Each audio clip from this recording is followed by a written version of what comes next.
CIST, une journée très particulière pour tous les admirateurs de Bernard Tapie. Parti le 3 octobre dernier des suites d'un double cancer, l'ancien président de l'Olympique de Marseille a laissé une trace indélébile dans le cœur des fans.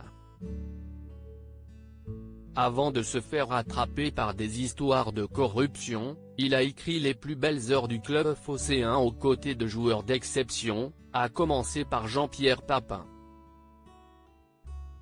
L'ancien Ballon d'Or a donné une interview très touchante ce matin dans les colonnes de la Provence où il revient sur son expérience commune avec Bernard Tapie et la relation père-fils qu'il entretenait. Visiblement très ému par le décès du mari de Dominique, Jean-Pierre Papin a notamment parlé des derniers moments d'échange qu'ils ont entretenus ensemble. Nous communiquions très souvent par texto. Les derniers temps, c'était plus compliqué, il me répondait parfois avec beaucoup de retard, à cause de son état, dévoile-t-il. Parmi les derniers mots échangés, Bernard Tapie avait notamment fait une belle promesse au papa d'Émilie. Il m'avait dit qu'il viendrait me voir, pour un match, parce que ce n'était pas loin. Malheureusement, il n'a pas pu, raconte l'ancien footballeur de 57 ans. Quand tu sais le calvaire qu'il a passé, tu comprends.